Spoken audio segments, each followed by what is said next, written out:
तो दोस्तों आप सभी का यूपीएससी प्रीलिम्स टेस्ट सीरीज 2023 में स्वागत है। आज है ज्योग्राफी का लास्ट टेस्ट नंबर 10 और इस टेस्ट नंबर 10 में हम आपको बता दें ये अभ्यास सीरीज का टेस्ट नंबर 2 है, जिसमें हमने टेस्ट फर्स्ट में 5 वीडियो में 100 क्वेश्चन पूरा किया था। इसी प्रकार टेस्ट 2 में आज लास्ट है, 5वां वीडियो है, यानी 100 क्वेश्चन पूरा करेंगे और इस टॉपिक को कवर कर रहे हैं।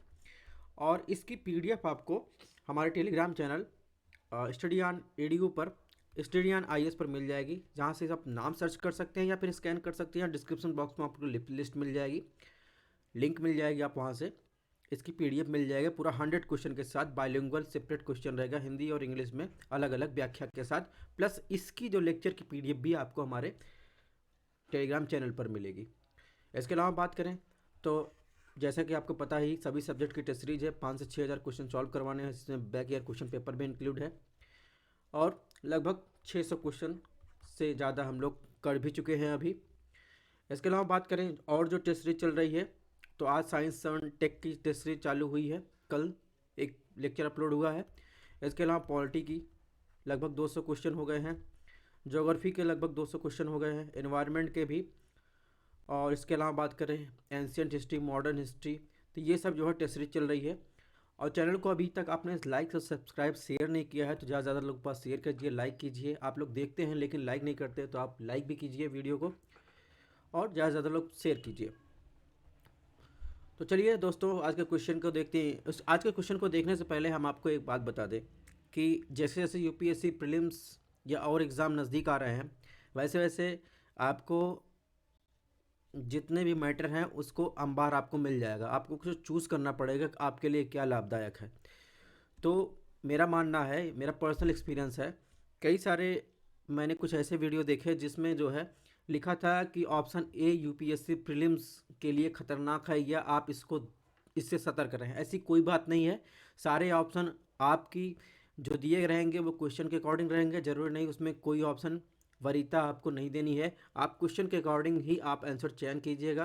एलिमिनेशन मेथड से आप क्वेश्चन सॉल्व कर सकते हैं, जैसा हम बताते हैं, लेकिन आपको अपनी बुद्धि का प्रयोग करना है। इसमें क्या होता है, ऐसे वीडियो को देखकर कुछ जो नए अभ्यर्थी होते हैं या जो नए अभी इसमें शामिल हो रहे हैं, वो कंफ्यूज हो जाते हैं, वो ऑप्शन ए को नेगलेक्ट करने की कोशिश करते हैं, लेकिन ऐसा कुछ है नहीं। क्वेश्चन के अकॉर्डिंग आपको सॉल्व करना है, बाकी आप लोग समझदार हैं।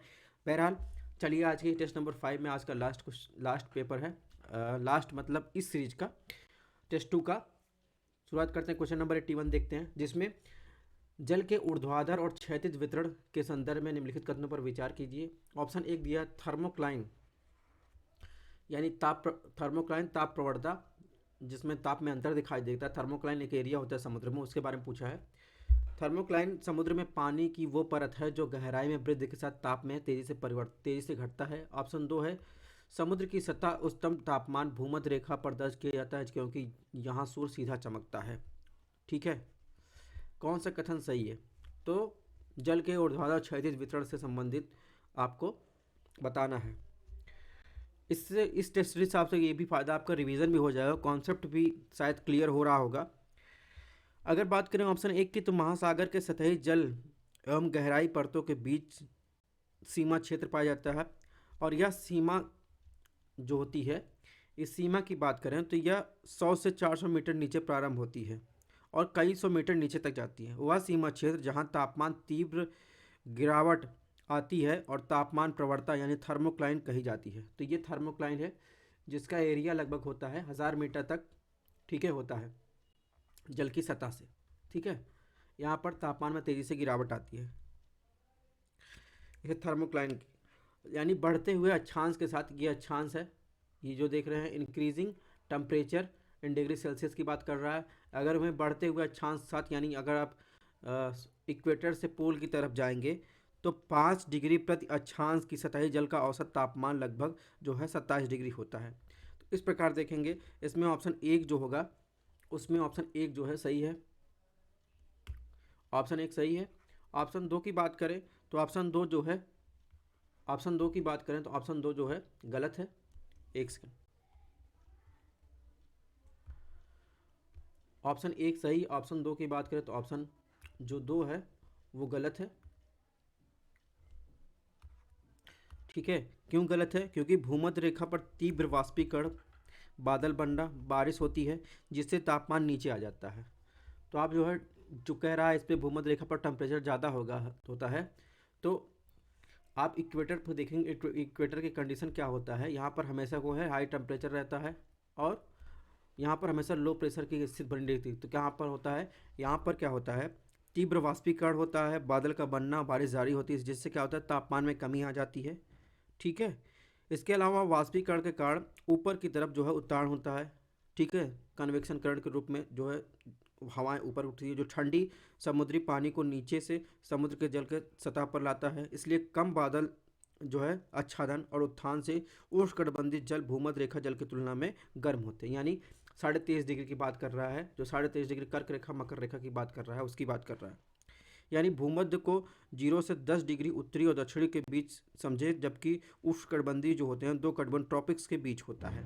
ठीक है, तो ये कुछ विशेषता है, ये आप इसके फिगर से भी समझ सकते हैं। यानी जो उच्च तापमान जो होता है वो भूमध्य रेखा पर नहीं होता है, उच्च तापमान जो होता है वो उष्णकटिबंधीय क्षेत्र यानी 0 डिग्री से 10 डिग्री नॉर्थ साउथ के ऊपर की बात कर रहा है। ठीक है, तो इस प्रकार इसमें ऑप्शन एक सही है, सही पूछा है। क्वेश्चन नंबर 82 की बात करें तो 82 में क्या पूछा है, 82 में जल की लवणता से संबंधित पूछा है। कौन सा ऑप्शन गलत है? यानी सैलिनिटी ऑफ वाटर संबंधित पूछा है। ऑप्शन एक, बर्फ बनने या वाष्पीकरण के कारण हुई जल की कमी से सतह पर लवणता बढ़ जाती है। ऑप्शन दो, तापमान या घनत्व में कोई भी परिवर्तन किसी क्षेत्र में जल की लवणता को प्रभावित करता है। कौन सा उत्तर सही है? यानी जल की सैलिनिटी से संबंधित है। अगर सैलिनिटी की बात करें यानी लवणता की बात करें, लवणता को किससे कैसे मापते हैं? लवणता को लिखते हैं प्रति हजार। ठीक है, लवणता को प्रति हजार ग्राम जल में मापते हैं। ठीक है, पहले ये कॉन्सेप्ट ध्यान रखिएगा, लवणता को प्रति हजार ग्राम जल में मापते हैं। ठीक है, इसकी गणना 1000 ग्राम समुद्री जल में, यानी अगर 1000 ग्राम या 1 किलोग्राम समुद्री जल लेंगे, उसमें घुले लवण की मात्रा यानी साल्ट कितना घुला हुआ है, उस रूप में जाना जाता है समुद्र की लवणता। ठीक है, समुद्र की सतह से परतों में जल की लवणता मुख्य रूप से वाष्पीकरण और वर्षा पर निर्भर करती है। यानी सैलिनिटी जो होती है वो वर्षा कितनी हो रही है, यानी मीठा पानी कितना हो रहा है, और उसके अलावा वाष्पीकरण जो है उस पर जो है निर्भर करती है। जैसे जैसे ही जल वाष्पित होता है या बर्फ में बदल जाता है तो जो साल्ट होते हैं वो उनके कण जो है जल के अणुओं से मुक्त हो जाते हैं, इस तरह लवणता बढ़ जाती है। तो ऑप्शन एक जो है सही है, यानी बर्फ बनने वाष्पीकरण के कारण हुई जल में कमी की सतह पर लवणता बढ़ जाती है। ऑप्शन दो की बात करें, ऑप्शन दो सही है, यानी तापमान या घनत्व कोई भी परिवर्तन किसी क्षेत्र की जल की लवणता को प्रभावित करता है। यानी महासागरीय जल धाराएं भी लवणता में विभिन्नता के लिए जिम्मेदार होती है। पानी की लवणता तापमान और घनत्व का आपस में घनिष्ठ संबंध होता है, इसलिए तापमान या घनत्व कोई भी परिवर्तन किसी क्षेत्र में जल की लवणता को प्रभावित करता है। लवणता आमतौर पर घनत्व के साथ बढ़ती है। ठीक है, यानी दोनों के बीच सकारात्मक जो है संबंध होता है। अभी हमने हेलोक्लाइन की बात की थी, थर्मोक्लाइन के नीचे जाएंगे। हेलोक्लाइन में लवणता बहुत तेज़ी से बढ़ती है क्योंकि जल सघन परतें नीचे होती हैं, इसका मतलब है गहराई के साथ लवणता बढ़ती जाती है। ठीक है, ये भी कॉन्सेप्ट ध्यान रखिएगा, यानी इसमें जो है ऑप्शन सी सही है। तो ये है इंक्रीजिंग सैलिनिटी, यानी लवणता कैसे बढ़ती है, डिक्रीजिंग सैलिनिटी। तो वाटर साइकिल इफेक्ट दिया है, किस किस के कारण जो है लवणता में कमी आती है, यानी वर्षा के कारण या स्नो के कारण, और आइस मेल्ट हो रहा है समुद्र में, उससे लवणता में कमी आती है। रिवर, अगर तो जो है मीठा पानी रिवर आके जो है समुद्र में मिलती है, उससे लवणता में कमी आती है। ग्राउंड वाटर जो है ओशियन में आके मिलता है, उससे जो है लवणता में कमी आती है। और किससे किससे बढ़ती है, वाष्पीकरण हो रहा है सी वाटर का, उससे लवणता बढ़ती है। फ्रीजिंग, अगर कोई जो है समुद्र में देखेंगे बर्फ़ बन जा रहा है, फ्रीज हो रहा है, उससे जो क्या होते हैं, जो साल्ट के कण होते हैं वो छूट जाते हैं, तो उससे क्या होता है, फ्रीजिंग ऑफ सी वाटर से जो है लवणता जो है बढ़ जाती है। तो इस फिगर को ध्यान रखेंगे तो आपको जो है कॉन्सेप्ट क्लियर करने में आसानी रहेगी। 83 की बात करें, महासागरीय लवणता के संदर्भ में इसमें पूछा है किस किस कारण जो है ये महासागरों की लवणता को प्रभावित करता है। अभी मैंने बताया, इसमें वाष्पीकरण, वर्षण, बर्फ का जमना पिघलना, ताजे पानी का प्रवाह, और चौथा वायु महासागरीय धाराएं। तो इसमें देखेंगे कौन सा है, तो इसमें देखेंगे जो महासागरीय लवणता के संदर्भ में निम्नलिखित कारकों पर विचार कीजिए। तो महासागरीय लवणता को कौन कौन प्रभावित करता है इसके बारे में पूछा है। तो अगर महासागरीय लवणता को प्रभावित करने वाले कारकों के बारे में पूछेंगे तो अभी बताया वाष्पीकरण और वर्षण, इसके अलावा बर्फ का जमना पिघलना, ताजे पानी का प्रवाह, वायु महासागरीय धारा। ठीक है, तो इस प्रकार देखेंगे इसमें जो है पांचों जो हैं वो ऑप्शन सही है, ऑप्शन डी इसमें होना चाहिए था। 1 2 3 4 5, ठीक है, पांचों हैं। अब इसमें कुछ टाइड्स यानी ज्वार भाटा के प्रकार दिए गए हैं और उसकी विशेषताएं दिए गए हैं। तो अर्धदैनिक ज्वार वो इसमें मिलान अर्धदैनिक ज्वार, दैनिक ज्वार, वृहद ज्वार और उसके लघु ज्वार की बात किया गया है। तो अर्ध ज्वार इसमें कौन सा युग्म सुमेलित है इसको आपको बताना है, टाइड के बारे में पूछा है। तो अर्ध दैनिक ज्वार जो है इसमें सुमेलित किया गया है, प्रतिदिन एक उच्च ज्वार और एक निम्न भाटा जो है अर्ध दैनिक ज्वार से संबंधित किया गया है। दैनिक ज्वार किससे संबंधित किया गया है, प्रतिदिन 2 उच्च और 2 निम्न ज्वार भाटा। ऑप्शन 2, बृहत ज्वार यह तब होता है जब सूर्य चंद्रमा और पृथ्वी एक सीधे में रेखा में हो। और लघु ज्वार कब होता है, यह तब होता है जब सूर्य और चंद्रमा एक दूसरे के समकोण पर हो। इसमें बताना है कौन सा सुमेलित है। ठीक है, इसका इंग्लिश ट्रांसलेशन भी दिया गया है। तो इसमें सुमेलित की बात करें तो इसमें सुमेलित है 3 और 4। ठीक है, यानी दैनिक ज्वार जो है प्रतिदिन 2 उच्च और 2 निम्न भाटा होता है। इसके अलावा लघु ज्वार जो होता है यह तब होता है जब सूर्य चंद्रमा एक दूसरे के समकोण पर गाते हैं। इसके अलावा बात करें अर्ध दैनिक ज्वार जो की बात करें तो अर्ध दैनिक ज्वार आम ज्वारीय पैटर्न है। यह प्रत्येक दिन 2 उच्च ज्वार यानी एक नहीं 2 उच्च ज्वार और 2 निम्न ज्वार होते हैं। अंतराल कितना होता है, अंतराल ठीक 12 घंटे नहीं होता है ज्वार भाटा में, इसके बजाय 12 घंटे 25 मिनट पर 12 घंटे 25 मिनट होता है। ठीक है, ये अधिकांश क्षेत्र में देखे जाते इन्हें आधे दिन का ज्वार, अर्ध दिन ज्वार मतलब आधे दिन का ज्वार कहा जाता है। इसके बाद 2 की बात करें, 2 भी जो है सुमेलित नहीं है। यानी जो दैनिक ज्वार होता है तब होता है जब प्रत्येक दिन केवल एक उच्च ज्वार एक निम्न ज्वार होता है। ठीक है, तो इसका उल्टा लिखा है, एक उच्च ज्वार एक निम्न ज्वार होता है। ठीक है, तो इस प्रकार इसमें ऑप्शन सी सुमेलित है। ये ज्वार भाटा की स्थिति ली गई है एक तब जब चंद्रमा और सूर्य एक ही सीधी में हो। तो इसमें क्या होता है, कंबाइंड जो है इनके दोनों सूर्य और चंद्रमा का कंबाइंड मतलब दोनों साथ जो है गुरुत्वाकर्षण बल का खिंचाव होता है। तो इससे क्या होता है, यहाँ पर हाई टाइड आती है, यानी पृथ्वी का जल जो होता है वो बहुत ज़्यादा ऊपर उड़ जाता है। इधर साइड में देखेंगे लो टाइड आएगी। वहीं जब एक तरफ सूर्य का गुरुत्वाकर्षण बल और एक तरफ चंद्रमा का गुरुत्वाकर्षण लगता है, फोर्स लगता है, खिंचाव लगता है, तो उस टाइम देखेंगे क्योंकि सूर्य जो है चंद्रमा से दूरी पर है, चंद्रमा पृथ्वी के नज़दीक है, तो इसका गुरुत्वाकर्षण बल ज़्यादा होता है। तो फिर इस टाइप देखेंगे हाई टाइड होता है, इधर लो टाइड होता है। ठीक है, दोनों ग्रेविटेशनल फोर्स लग रहा है लेकिन सूर्य दूरी पर है, चंद्रमा उससे नज़दीक है, इस प्रकार देखेंगे उसका प्रभाव ज़्यादा पड़ता है। ये इसमें जो दैनिक और अर्ध दैनिक की बात कर रहे हैं, मिक्स्ड जो है दैनिक की बात कर रहा है, तो उसमें क्या क्या पैटर्न होता है, कितने हाई टाइड होते हैं, इसमें देखेंगे। अर्ध दैनिक की बात कर रहा है, इसमें देखना है आपको लो टाइड और हाई टाइड की ये ग्राफ है, क्या क्या होते हैं इसके बारे में बताया गया है, जो व्याख्या हम लोग आगे कर चुके हैं।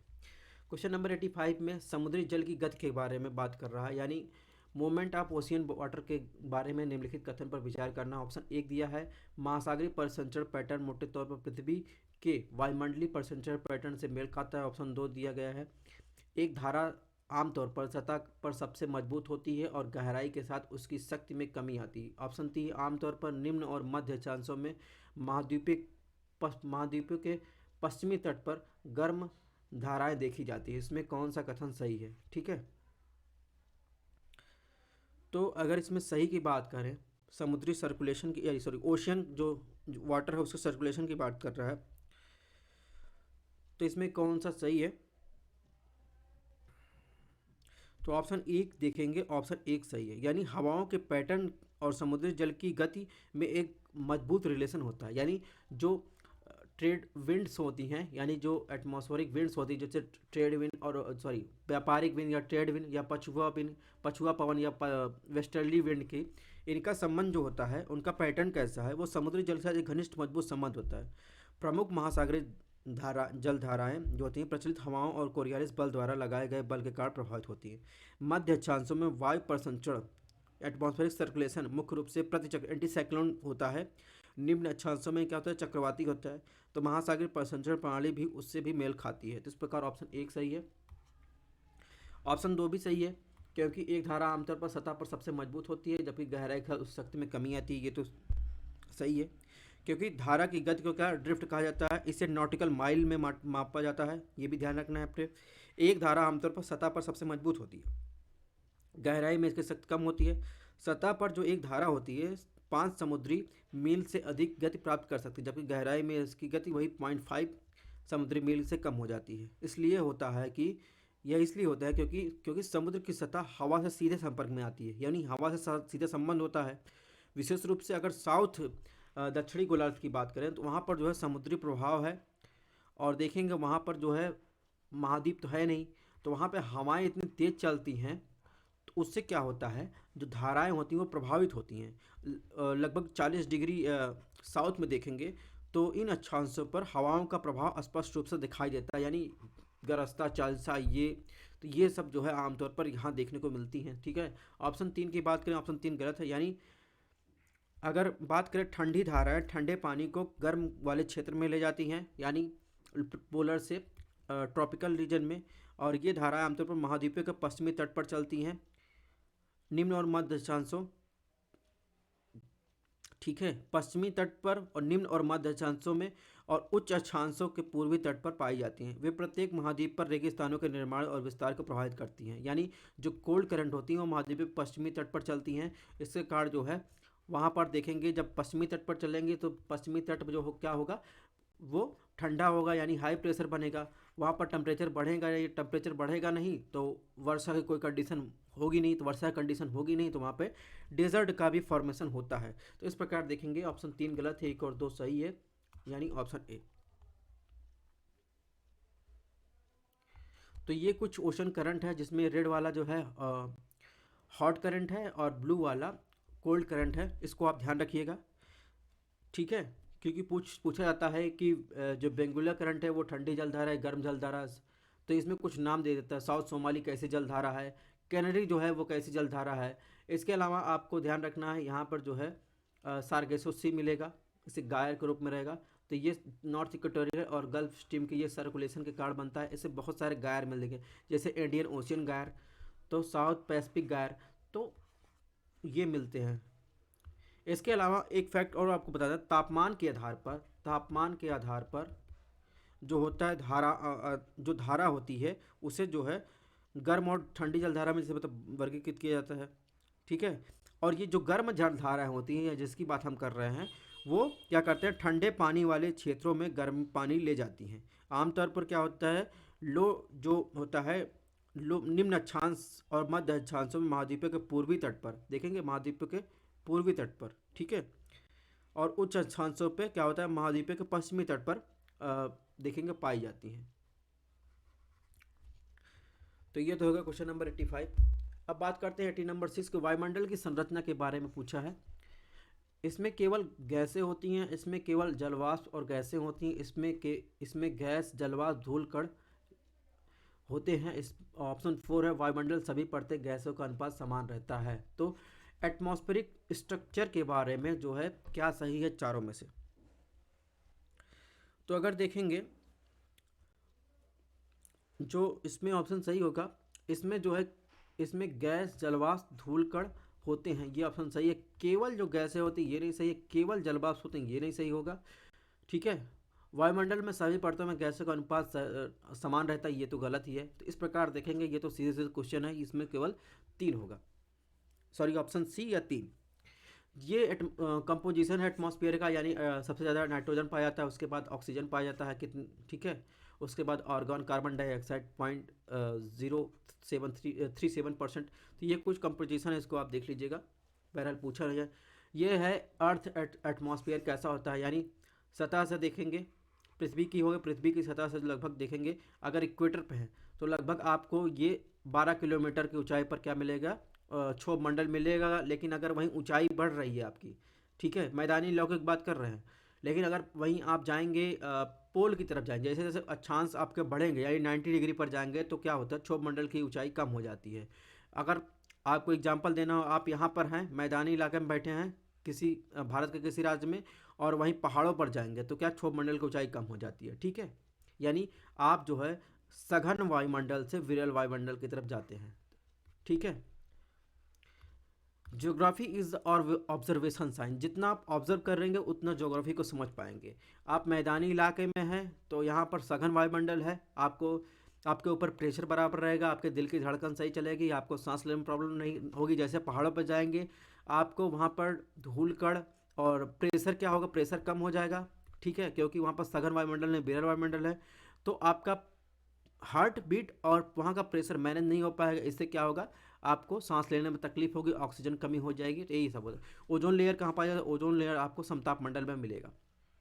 बाकी हबल टेलीस्कोप एक्सोस्फीयर में स्थित है, सैटेलाइट थर्मोस्फीयर में है। ये देख रहे हैं जो इसे अरोरा कहते हैं। अरोरा क्यों होता है, अरोरा जो है आपको मेसोस्फीयर में देखने को मिलेगा, ये नॉर्थ पोल और साउथ पोल में देखने को मिलेगा, यानी आर्कटिक क्षेत्र में और अंटार्कटिक क्षेत्र में दोनों में मिलता है। आर्कटिक क्षेत्र को अरोरा बोरियालिस, अंटार्कटिक क्षेत्र को अरोरा ऑस्ट्रियालिस कहते हैं। और ये क्यों उत्पन्न होता है, ये उत्पन्न होता है पृथ्वी के मैग्नेटिक पोल और सोलर विंड के परिणाम स्वरूप, जो इलेक्ट्रॉन होते हैं और वो उनके आवेशित कण होते हैं, उनके जो है द्वारा जो है ये एनर्जी उत्पन्न होती है। बहरहाल इतनी जानकारी बहुत हो गई। क्वेश्चन नंबर 87 की बात करें, कार्बन डाइऑक्साइड के बारे में पूछा है, ठीक है।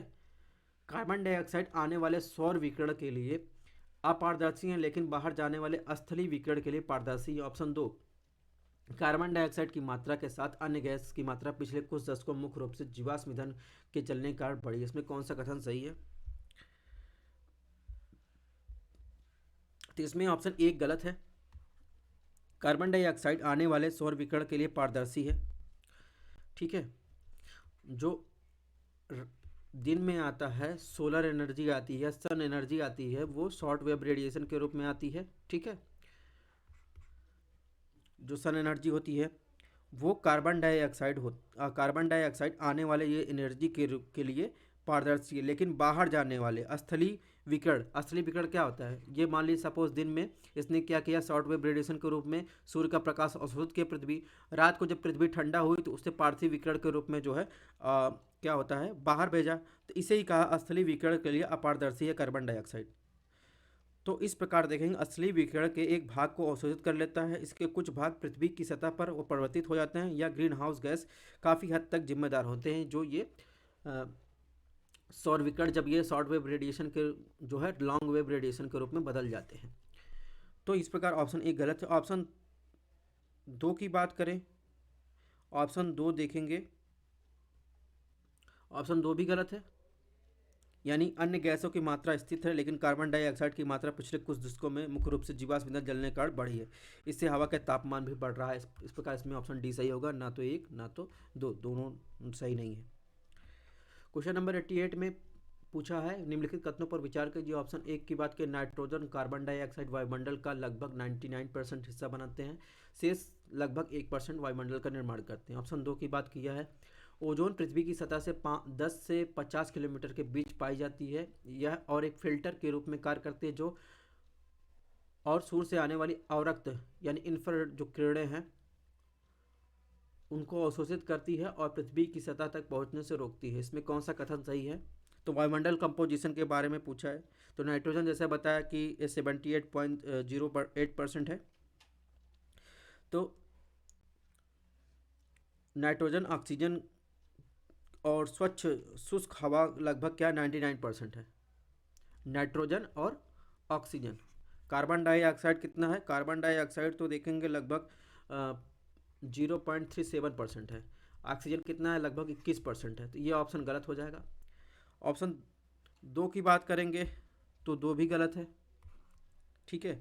ओजोन पृथ्वी की सतह से लगभग 10 से 40 किलोमीटर के बीच पाया जाने वाले वातावरण का एक महत्वपूर्ण घटक है, यह एक निस्पंदन के रूप में कार्य करता है और सूर्य से निकलने वाली पराबैंगनी जो किरणें होती हैं, ठीक है, इंफ्रारेड किरणें नहीं, पराबैंगनी किरणें, यानी इंफ्रारेड किरणें नहीं, परावैंगनिक किरणें जो होती हैं उनको अवशोषित करता है, उन्हें सतह से पहुंचने से रोकता है। तो आपको ध्यान देना, औरक्त किरणें नहीं, इंफ्रारेड किरणें नहीं, परावैंगनिक किरणों की बात कर रहा है। इस प्रकार ऑप्शन डी इसमें सही होगा, ना तो एक ना तो दो।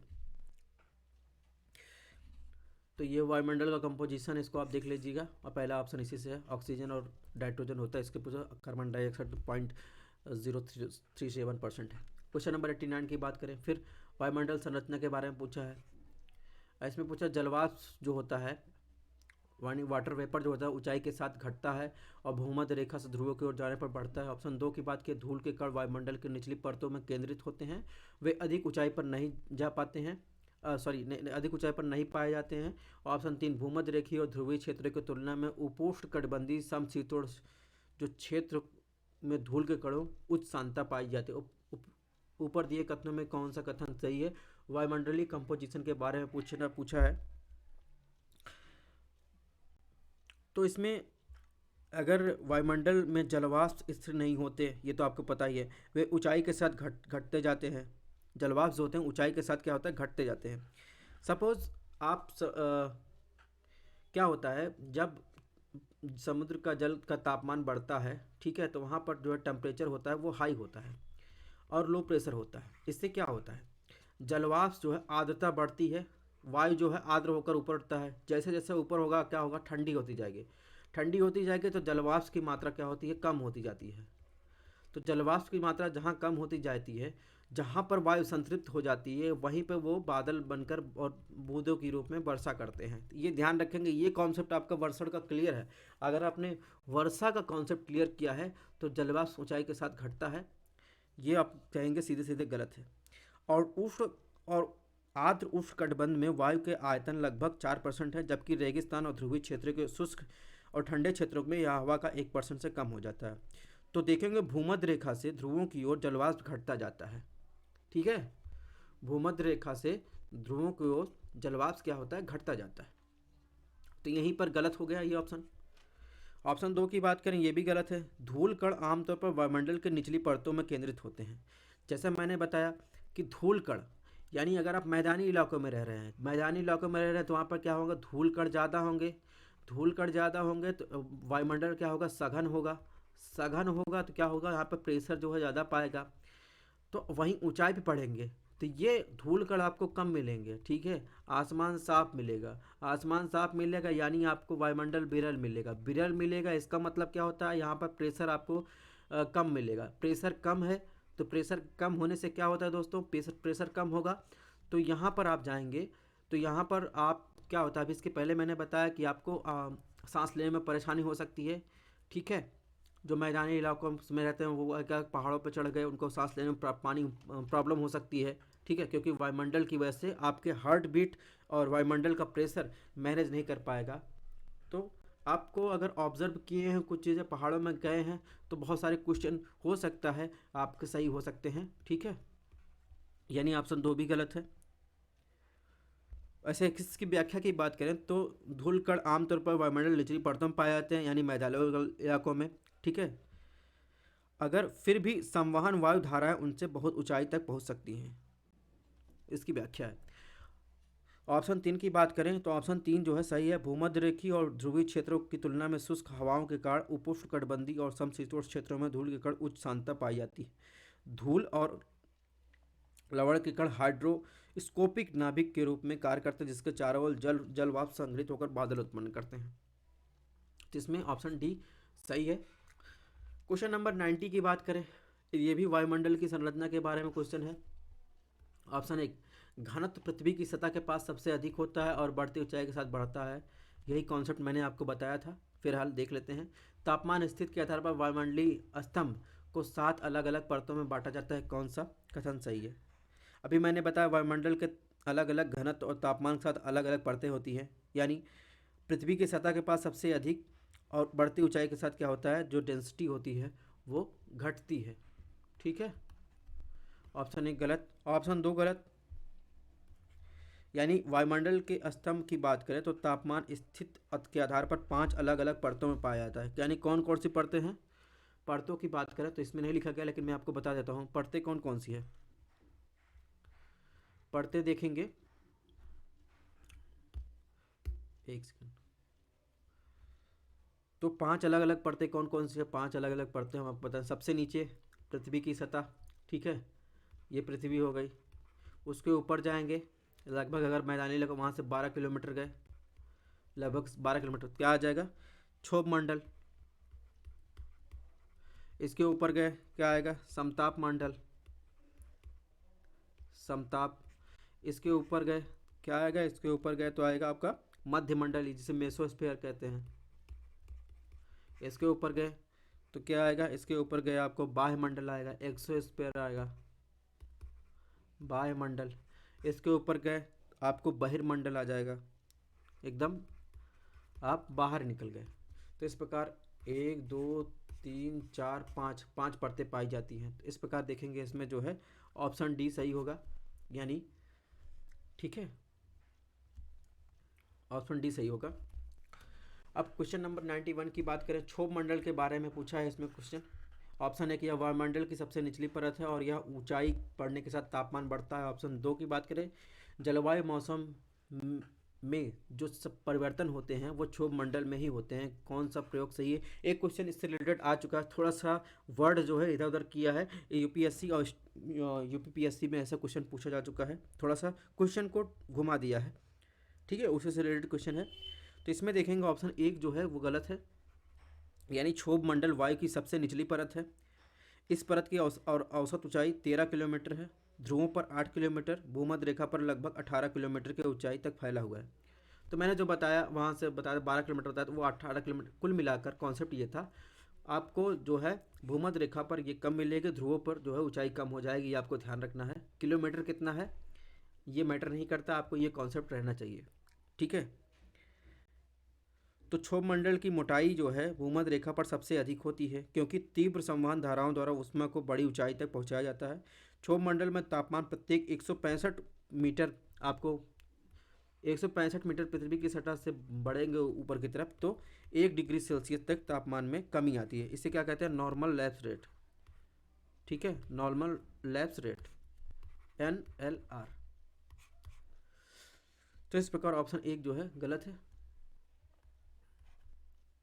ऊंचाई बढ़ने के साथ तापमान बढ़ता नहीं, कम होता है।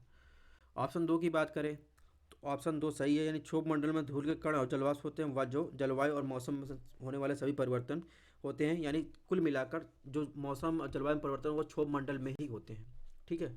इस प्रकार देखेंगे इसमें कौन सा सही है, ऑप्शन 2।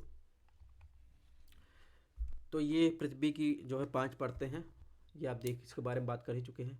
ये मैं कह रहा था, जो आपको बता रहा था कि यहाँ देखेंगे इक्वेटर पे है 0 डिग्री, 30 डिग्री पे हैं, फिर 60 डिग्री पे हैं, फिर 90 डिग्री पोल पे है। ये जो बन रहा है, यहाँ ऊंचाई क्या हो रहा है? ऊंचाई ज़्यादा है, यहाँ ऊंचाई कम है। तो कुल मिलाकर ध्यान रखना है, ये क्षोभ मंडल ही है। तो क्षोभ मंडल की ऊंचाई जो है, तो आप भूमध्य रेखा से ध्रुवों की तरफ जाएंगे तो ऊंचाई में कमी आएगी, ठीक है, ये ध्यान रखना है। और वह ये यही है, ये जो ऊपर उठे समान धाराएं ही हैं, समान तरंग है।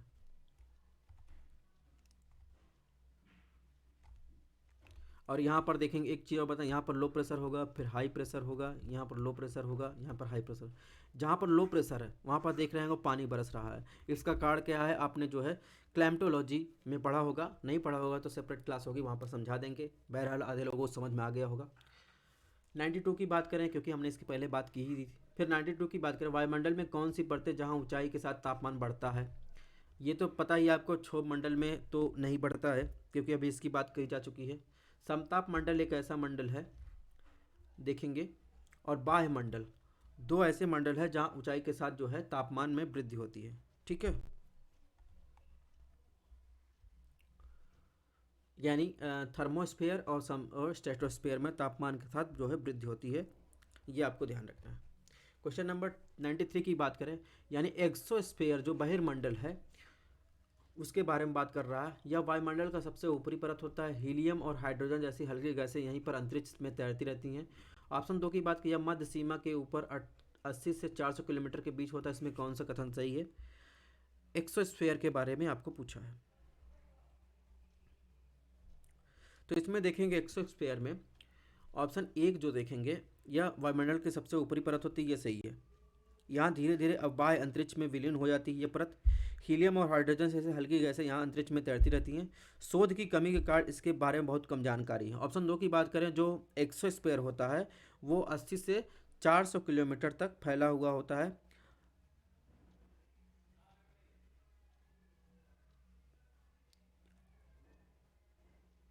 और एक्सोस्फीयर जो 80 से 400 किलोमीटर वाला एरिया होता है वो एक्सोस्फीयर का नहीं होता है, माय स्लिप ऑफ टंग। जो 80 से 400 किलोमीटर वाला एरिया होता है वो एक्सोस्फीयर नहीं होता है। एक्सोस्फीयर जो होता है वो 400 किलोमीटर देखेंगे से जो है से ऊपर फैला हुआ होता है और थर्मोस्फीयर के ऊपर स्थित होता है। आपको हम दिखा देते हैं इसमें क्या, ये है एक्सोस्फीयर, ठीक है। और ये थर्मोस्फीयर की बात कर रहा है वो क्वेश्चन में। इस प्रकार देखेंगे ऑप्शन 2 गलत है, इसमें ऑप्शन 1 सही है। क्वेश्चन नंबर 94 को देखते हैं। सूर्य के चारों ओर पृथ्वी के परिक्रमण, परिक्रमण का मतलब क्या होता है? रिवोल्यूशन। एक होता है परिक्रमण, एक होता है घूर्णन, दोनों में अंतर होता है, अभी आगे बात करते हैं।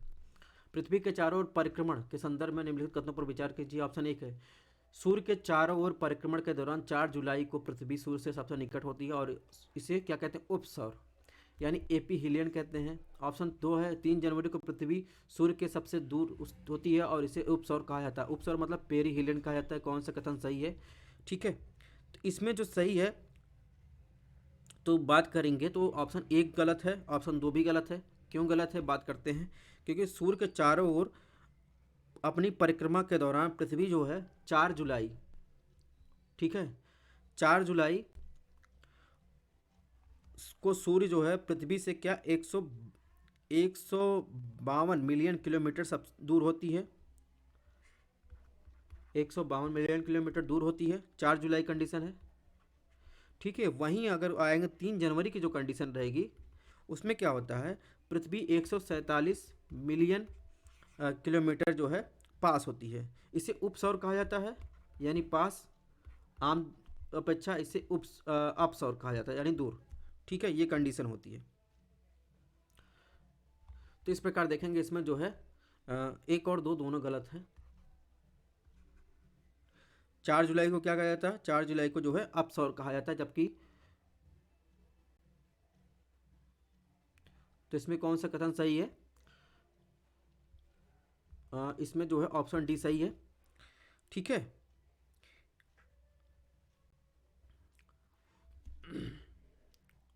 इसमें उल्टा कथन लिखा है इसलिए गलत है।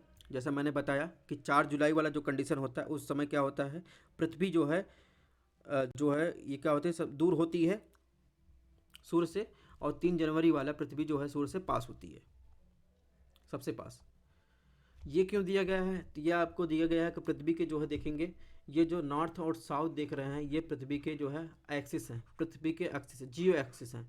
और जो मैग्नेटिक पोल होता है इसका जो है पृथ्वी का जो है नॉर्थ, पृथ्वी का नॉर्थ जो होता है, जियो नॉर्थ जो होता है वो पृथ्वी का मैग्नेटिक साउथ होता है, यानी उल्टा होता है कुल मिलाकर, ठीक है। ये आपको ध्यान रखना है।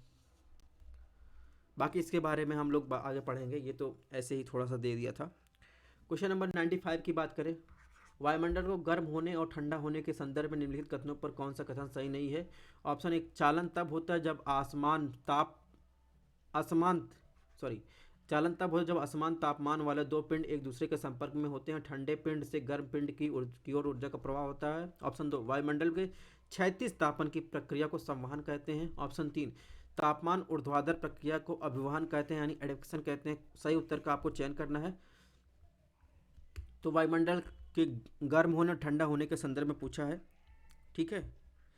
तो इसमें ऑप्शन 1 गलत है, क्योंकि चालन तब होता है जब 2 डिफरेंट पिंड हैं एक दूसरे के संपर्क में आते हैं, यानी गर्म पिंड से ठंडे पिंड की तरफ जो है ऊर्जा का प्रवाह होता है, तो इसे क्या कहते हैं? चालन कहते हैं। गर्म पिंड से ठंडे पिंड की तरफ ऊर्जा का प्रवाह होता है। ऑप्शन 2 की बात करें, पृथ्वी के संपर्क आने वाली हवा गर्म होने पर धाराओं के रूप में लंबवत उठती है, ठीक है, और उष्मा जो है प्रसारित हो। वायुमंडल के ऊर्ध्वाधर तापन की इस प्रक्रिया को क्या कहते हैं? कन्वेक्शन कहते हैं, हवाएं ऊपर उठ रही हैं। ऑप्शन 3, जो वायु की क्षैतिज माध्यम से उष्मा का हस्तांतरण होता है उसे क्या कहते हैं? हवा, जो हवाएं होती हैं उनके द्वारा जो उष्मा का हस्तांतरण होता है उसे क्या कहते हैं? अभिवहन या एडवेक्शन कहते हैं। तो इस प्रकार देखेंगे तीनों इसमें गलत है, ऑप्शन डी सही है। अब बात करते हैं क्वेश्चन नंबर 96 की। पृथ्वी के उष्मीय बजट, जिसके बारे में हमने कई लेक्चर में आपसे चर्चा की है, फोटो भी दिखाई, हीट बजट के बारे में पूछ रहा है। ऑप्शन एक, सूर्य तप के रूप में प्राप्त उष्मा की मात्रा पृथ्वी द्वारा पार्थिव विकिरण के माध्यम से विमुक्त की गई मात्रा के बराबर होती है। ऑप्शन दो, उष्मीय बजट के कारण उष्मा बृहत हस्तांतरण के बावजूद पृथ्वी ना तो बहुत अधिक गर्म होती है ना ही बहुत अधिक ठंडी। कौन सा ऑप्शन गलत है? तो इसमें गलत तो कोई नहीं है। आपने हीट बजट पढ़ा होगा, यानी पृथ्वी जो है दिन में सूर्य तप जितनी मात्रा को वो अपने पाता है, यानी 100 यूनिट अगर सूर्य से जो है एनर्जी निकली, तो वो क्या होता है, कुछ वायुमंडल द्वारा अवशोषित की जाता है, तो कुछ ऊर्जा जो है पृथ्वी की सतह पर पहुंचती है। तो रात में क्या होता है, पृथ्वी ठंडा होकर पार्थिव विकिरण द्वारा वो वायुमंडल को भेज देती है। इस प्रकार जो है बराबर हो जाती है एनर्जी, तो ये सही है। हीट बजट के कारण क्या होता है, ये तो सही है, जब जितनी उष्मा उसको मेरी रात में पार्थिव विकिरण द्वारा उसको निकाल दिया गया, तो ना तो अधिक गर्म होगी ना तो ठंडी। ठीक है, यानी हीट बजट जो है क्या होता है, बराबर बैलेंस रहता है। इस प्रकार ये भी सही है, यानी इसमें जो है एक और दो दोनों सही है। तो इसमें क्या पूछ रहा है, गलत पूछ रहा है दोस्तों ना, तो इसमें ऑप्शन डी होगा, यानी गलत पूछ रहा है तो ऑप्शन डी होगा, ना तो एक ना तो दो, उपरोक्त में से कोई जो है गलत नहीं है, यानी दोनों सही है। बाकी हीट बजट ये है, इसमें इनकमिंग सोलर रेडिएशन यानी सन द्वारा देखेंगे 100% ऊर्जा आई, तो 47% ऊर्जा एब्जॉर्ब किया गया है ओशियन और लैंड द्वारा। बाकी ये देखेंगे रिफ्लेक्ट क्लाउड जो हुआ, जो सूर्य एनर्जी आई वो बादलों द्वारा जो है 17% रिफ्लेक्ट कर दिया गया, और 7% जो है स्पेस में फैल गया। इसके अलावा जो है रिफ्लेक्टेड बाय सरफेस द्वारा जो है रिफ्लेक्ट कर दिया गया 6%। और सरफेस द्वारा कैसे रिफ्लेक्ट किया गया, एल्बिडो आपने पढ़ा होगा। एल्बिडो क्या होता है, यानी सतह द्वारा जो सोलर एनर्जी को रिफ्लेक्ट की गई मात्रा होती है। इसके अलावा कंडक्शन द्वारा 7% जो है गया, लेटेंट हीट के रूप में 24% बाहर गया। फिर क्या होगा, लॉन्ग वेव रेडिएशन जो रात में एनर्जी गई उसमें जो है एब्जॉर्ब किया गया है ओजोन और क्लाउड के द्वारा। तो ये अलग अलग कुछ डाटा हैं, कुल मिलाकर क्या होता है, तो ये जितनी एनर्जी एब्जॉर्ब करती है उतना बाहर निकाल देती है। तो इससे क्या होता है, जो टेम्परेचर बराबर रहता है। क्वेश्चन नंबर 97 की बात करें, वैश्विक जलवायु जोखिम सूचकांक के बारे में पूछ रहा है। ऑप्शन एक, यह एक पर्यावरण थिंक टैंक जर्मन वास द्वारा जारी किया जाता है। ऑप्शन दो, 2020 के सूचकांक के अनुसार भारत को 10वां सबसे सुभेद्य देश स्थान माना गया। ऑप्शन तीन, German watch brown to green report भी जारी करता है। तो अगर जर्मन वॉच के बारे में बात करें तो ऑप्शन एक जो है सही है, ठीक है, या पर्यावरण थिंक टैंक जर्मन वॉच द्वारा जारी किया जाता है। ऑप्शन दो की बात करें, ऑप्शन दो गलत है, क्योंकि भारत 2020 की रिपोर्ट के अनुसार जलवायु परिवर्तन के लिए पांचवा जो है क्या हुआ, सुभेद देश है, ठीक है, 10वां नहीं। भारत में 2018 के जलवायु परिवर्तन प्रभाव से सबसे अधिक मौतें और दूसरा सबसे बड़ा मौद्रिक नुकसान दर्ज हुआ था 2018 में। इसके अलावा 2021 में 7वें रैंक पे आ गया, ठीक है।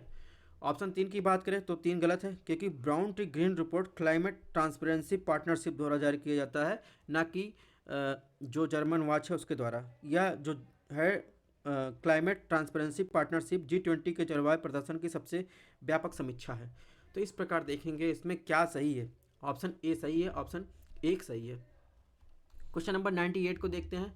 जेट स्ट्रीम के बारे में क्वेश्चन पूछा है, जेट स्ट्रीम के बारे में क्या सही है। ऑप्शन एक है, सोमाली जेट स्ट्रीम भारत में दक्षिण पश्चिमी मानसून को मजबूत करती है। ऑप्शन दो, सर्दियों के दौरान थर्मल कॉन्ट्रास्ट में वृद्धि से जेट स्ट्रीम को तीव्र करती है। ऑप्शन तीन है, गर्मियों में तिब्बत के पठार गर्म होने उष्णकटिबंधीय पूर्व जेट स्ट्रीम को तेज करता है। ये क्वेश्चन शायद इसके पहले आ भी चुका है, थोड़ा सा मॉडिफाई है। तो इसमें ऑप्शन एक जो है, ऑप्शन एक सही है, यानी जेट स्ट्रीम जो है, सोमाली जेट स्ट्रीम भारत में दक्षिण पश्चिमी मानसून को मजबूत करती है, ठीक है। ऑप्शन दो की बात करें तो ऑप्शन दो भी सही है, ठीक है। सर्दियों के दौरान क्या होता है, जेट स्ट्रीम की उत्पत्ति क्या होता है, ठंडे में गर्म वायु के पृथक्करण द्वारा होता है, यानी उत्तरी और दक्षिणी दोनों गोलार्धों में सर्दियों के दौरान सशक्त जेट स्ट्रीम यानी मजबूत जेट स्ट्रीम उपस्थित होती है, क्योंकि सर्दियों के दौरान ठंडी और गर्म वायु के अलग की सीमाएं अधिक स्पष्ट होती हैं। इस प्रकार जो है जेट स्ट्रीम तीव्र करती हैं। ऑप्शन तीन की बात करें, तीन भी सही है, ठीक है, यानी गर्मियों में तिब्बत के पठार का गर्म होना उष्णकटिबंधीय यानी ट्रॉपिकल ईस्ट जेट स्ट्रीम को तेज करता है, जो हाल ही में को अवलोकन किया गया है उससे ज्ञात हुआ कि तिब्बत के पठार को गर्म होने की तीव्रता अवधि प्रत्यक्ष प्रभाव भारत के मानसून द्वारा लाई जाने वाली वर्षा की मात्रा पर पड़ता है। तो इस प्रकार देखेंगे इसमें तीनों सही हैं। ठीक है, क्वेश्चन नंबर 99 की बात करें, ये जेट स्ट्रीम है, पोलर जेट स्ट्रीम, सब ट्रॉपिकल जेट स्ट्रीम, इसमें क्या हवाएं जो है अधिक स्पष्ट होती हैं। ठीक है, अब ये देखेंगे सोमाली जेट स्ट्रीम है, इसके कारण क्या हो रहा है, इधर से जो आ रही हवाएं साउथ स्टेट विंड आ रही हैं, ये क्या होता है मेडागास्कर क्या होता है हाई प्रेशर बन जाता है। इससे क्या होता है हाई प्रेशर से यहाँ गर्मियों में क्या होता है लो प्रेशर बना रहता है। इससे क्या होता है हवाएं हाई प्रेशर से लो प्रेशर की तरफ चलती हैं। सोमाली जेट स्ट्रीम इसको और मजबूत बनाती हैं जिससे साउथ वेस्ट मानसून द्वारा भारत के पश्चिमी घाट से लेकर पूरी जगह वर्षा होता है। तो ये आपको ध्यान रखना है। क्वेश्चन नंबर 99, वायु राशि के संदर्भ में निम्नलिखित कथनों पर विचार कीजिए और बताइए कि कौन सा कथन सही नहीं है। ऑप्शन 1, वायु राशि विकास के लिए एंटी साइक्लोन क्षेत्र सबसे आदर्श क्षेत्र होता है। ऑप्शन 2, वायु राशि के निर्माण हो पहले मौजूद निम्न स्तरीय विक्षोभ आवश्यक है। ऑप्शन 3, वायु राशियों में तापमान और आर्द्रता में समरूपता पाई जाती है। सही कोड का प्रयोग करके आपको जो है कौन सा कथन सही नहीं है ये आपको बताना है। तो अगर बात करेंगे ऑप्शन 1 की, तो ऑप्शन 1 जो है सही है, यानी वायु राशि के विकसित होने के लिए एंटी साइक्लोनिक क्षेत्र सबसे आदर्श क्षेत्र होता है। यानी वायु राशियों के उद्गम हेतु आदर्श क्षेत्रों में जो विशेषताओं की बात करें तो पृथ्वी, पहली विशेषता पृथ्वी की सतह विस्तृत और समांगी होनी चाहिए, यानी एक समान सतह होनी चाहिए ताकि क्षेत्र की तापमान आर्द्रता संबंधी विशेषताएं समान हो। अतः उद्गम क्षेत्र को विस्तृत महासागरीय सतह, विस्तृत मैदानी सतह होना चाहिए। ऑप्शन 2 की बात करें, दूसरी विशेषता की बात करें दोस्तों, तो इसमें वायु की गति धीमे होनी चाहिए और गति अपसरण प्रकार का होना चाहिए चाहे ताकि अन्य क्षेत्रों में वायु राशियों का उद्गम क्षेत्र प्रवेश ना कर पाए। तीसरी जो कंडीशन होती है, वायु राशियों की दशा लंबे समय तक स्थिर होनी चाहिए। स्थिर होने की कंडीशन होती है एंटी साइक्लोन होना चाहिए, एंटी साइक्लोन का क्षेत्र विकसित होना चाहिए यानी हाई प्रेशर। अगर लो प्रेशर रहेगा तो साइक्लोनिक कंडीशन रहेगी तो वो अस्थिर क्षेत्र होता है। यानी वायुमंडल की दशाओं को लंबे समय तक स्थिर होनी चाहिए, इससे वायु धरातलीय विशेषताओं को ग्रहण करने में समर्थ हो जाती है। ऑप्शन 2 की बात करें, ऑप्शन 2 सही नहीं है। ठीक है, यानी जो ट्रॉपिकल साइक्लोन के निर्माण के लिए पहले से मौजूद निम्न स्तर का विक्षोभ आवश्यक होता है, न कि वायु राशि की उत्पत्ति। ठीक है,